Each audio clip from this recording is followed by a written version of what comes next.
Veronica Trollerud has a big heart. I wanted to help him and I wanted to believe him. Luis Cruz wants to help people. I feel bad, and I gave $100 to him. They both helped this fellow who showed no heart. Go ahead on, man. Leave me. Let's go back to Veronica. This is Acupuncture Centers of South Florida, and I'm the acupuncturist here. The Coral Gables acupuncturist called us after a fella came into her business with a horrible story. He told me that he had recently lost his wife. The man told her he was working with Help Me Howard, that we were doing a story on the businesses that donated money to bury his late wife. He apparently told that story to a lot of people. Some of the checks were for $100, some were for $10, some were for a couple $100. I think my assistant saw one that was around the range of $600, so there was quite a few large donations. Veronica gave him a check for $50. Luis Cruz gave the man cash after he heard his tale of another death in his family. He told me that his daughter had an accident, so they took her to the hospital. We heard from a few people in 2012 about the man claiming he was working with Help Me Howard to collect money. When Victoria called this year, she described the same person.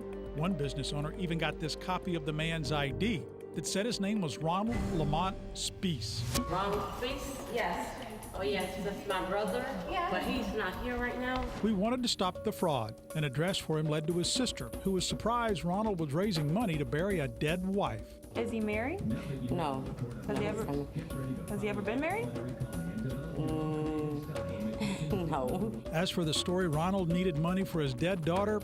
He doesn't have any children. Shame on him. Did you say that Help Me Howard was actually helping you in the story? No comment. Well, we want to talk to you. Help Me Howard producer Amber Rodriguez tracked down Ronald and convinced him to talk. Public apology to all those that I have harmed and all those that I have took advantage of. Ronald is a convicted felon. He told us that makes it almost impossible to get a job. So while watching Help Me Howard, he thought of a way to make some money. And if they wanted to tune in, that they would catch an episode.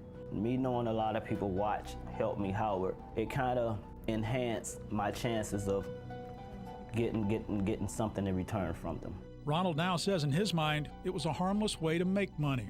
But I tell you no lie, it sure beats the HELL out of going out robbing somebody. That's how I came up with the idea, and if I felt that if I would do it that way, no harm, no foul. That's how I was feeling. No harm, Ronald believes. Howard begs to differ. It's a felony to mislead or lie to raise money for a charity, another person, or a phony cause. And raising it to bury a wife or a daughter that does not exist is a crime. Ronald says he's now sorry he misled so many people. It's not fair for me to do what I was doing to innocent, nice people. Like I can't get it out of my head, because that's all they was. Innocent, nice people. I took advantage of it. A convincing argument. Veronica says, that sounds familiar. I think he's a very good actor. He definitely played his role very well, where he looked distraught. Veronica isn't going to file charges against Ronald. He says that's good, that he has cancer, and he swears this sob story is the truth. If I wasn't trying to be truthful or trying to make it right, I wouldn't even put myself in a position to have this interview.